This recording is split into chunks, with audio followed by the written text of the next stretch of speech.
Pengertian sistem ekonomi. Pengertian sistem ekonomi adalah sistem yang digunakan oleh suatu negara untuk mengatur dan mengalokasikan sumber daya, layanan, dan barang yang dimilikinya, baik kepada individu maupun organisasi di negara tersebut. Kemudian perbedaan mendasar antara sistem ekonomi dengan sistem ekonomi lainnya adalah bagaimana sistem didirikan untuk mengatur faktor-faktor produksi. Dalam beberapa sistem, misalnya seorang individu mungkin tidak memiliki semua faktor produksi, sementara di sistem lain semua faktor ini ditahan oleh pemerintah. Sebagian besar sistem ekonomi di dunia berada di antara dua ekstrem dalam sistem. Kemudian perdagangan global adalah perdagangan yang dilakukan oleh penduduk suatu negara dengan penduduk negara lain atas dasar kesepakatan bersama. Penduduk yang dimaksud dapat berupa antara perorangan atau antara individu dengan pemerintah satu negara atau pemerintah suatu negara dengan pemerintah negara lain. Fungsi dan tujuan sistem ekonomi dalam perdagangan global. 1. Menaikkan devisa negara. Dengan adanya perbedaan yang dimiliki oleh negara satu dengan negara lain, maka sebagian negara yang mengekspor barang ke negara lain tujuannya adalah untuk menaikkan devisa negara. Apabila dapat menaikkan devisa negara, maka dampak darinya adalah 1. Pertumbuhan ekonomi, 2. Memengaruhi stabilitas harga barang yang diekspor, 3. Eksistensi tenaga kerja. Memenuhi kebutuhan yang ada di negara lain.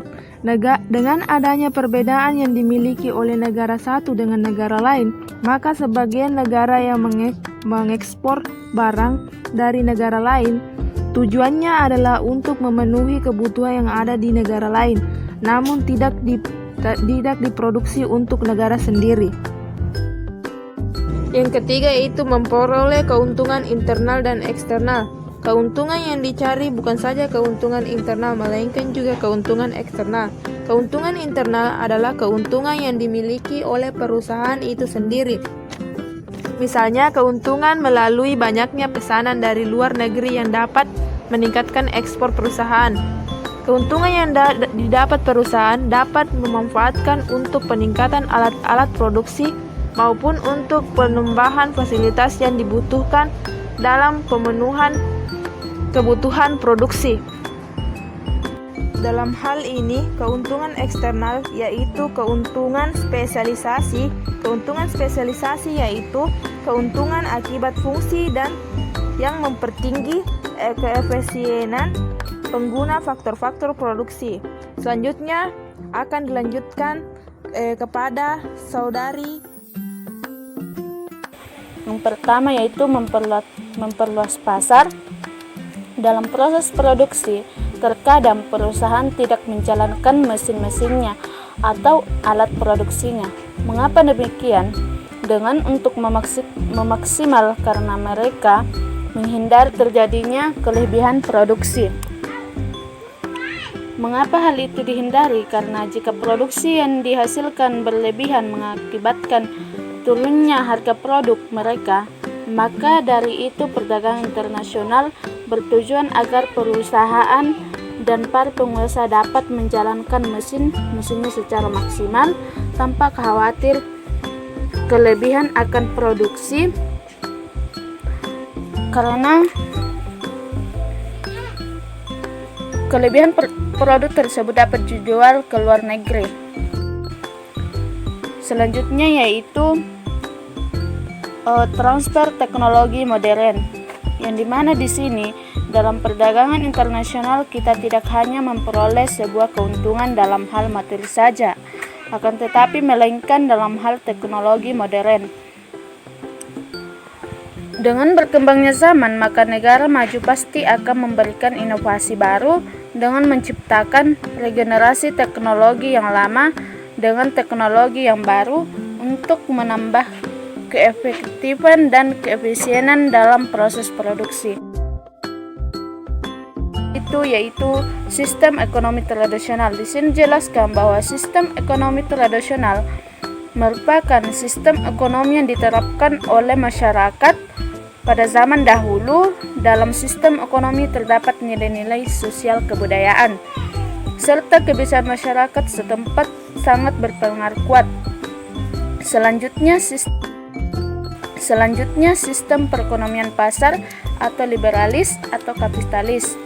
Di sini dijelaskan bahwa sistem ekonomi pasar merupakan sistem ekonomi di mana ekonomi diatur atau kekuatan pasar, pemerintah dan penawaran. Sistem ekonomi liberal di sini dijelaskan bahwa sistem perekonomian yang memberikan kebebasan seutuhnya dalam segala bidang perekonomian kepada setiap orang untuk memperoleh keuntungan yang seperti diinginkan. Sistem ekonomi liberal ini banyak dianut di negara-negara Eropa dan Serikat. Sistem perekonomian perencanaan atau etatisme atau biasa disebut juga sosialis. Sistem ekonomi etatisme atau sosialis merupakan sistem ekonomi di mana ekonomi diatur negara. Dalam sistem ini jalannya perekonomian sepenuhnya menjadi tanggung jawab negara atau pemerintah pusat. Dalam perekonomian ini yang menjadi dasar adalah Karl Marx. Dia berpendapat bahwa apabila kepemilikan pribadi dihapuskan maka tidak akan memunculkan masyarakat yang berkelas-kelas, sehingga akan menguntungkan semua pihak. Negara yang menganut sistem ini seperti Rusia, Kuba, Korea Utara, dan negara komunis lainnya. Yang kedua, sistem ekonomi campuran. Sistem ekonomi campuran merupakan campuran atau perpaduan antara sistem ekonomi liberal dengan sistem ekonomi sosialis. Pada sistem ekonomi campuran, pemerintah melakukan pengawasan dan pengendalian dalam perekonomian. Namun pihak swasta atau masyarakat masih diberi kebebasan untuk menentukan kegiatan-kegiatan ekonomi yang ingin mereka jalani. Yang ketiga, sistem ekonomi demokrasi. Sistem ekonomi demokrasi dapat didefinisikan sebagai suatu sistem perekonomian nasional yang merupakan perwujudan dari falsafah Pancasila dan Undang-Undang Dasar 1945 yang berasaskan kekeluargaan dan kegotong royongan dari, oleh, dan untuk rakyat di bawah pimpinan dan pengawasan pemerintah. Pada sistem demokrasi ekonomi, pemerintah dan seluruh rakyat, baik golongan ekonomi lemah maupun pengusaha aktif dalam usaha mencapai kemakmuran bangsa. Selain itu, negara berperan dalam merencanakan, membimbing, dan mengarahkan kegiatan perekonomian. Dengan demikian terdapat kerjasama dan saling membantu antara pemerintah, swasta, dan masyarakat. Yang keempat, sistem ekonomi kerakyatan. Pemerintah bertekad melaksanakan sistem ekonomi kerakyatan dengan mengeluarkan ketetapan Majelis Permusyawaratan Rakyat Republik Indonesia nomor 4 MPR tahun 1999 tentang garis-garis besar haluan negara yang menyatakan bahwa sistem perekonomian Indonesia adalah sistem ekonomi kerakyatan. Sistem ekonomi ini berlaku sejak tahun 1998.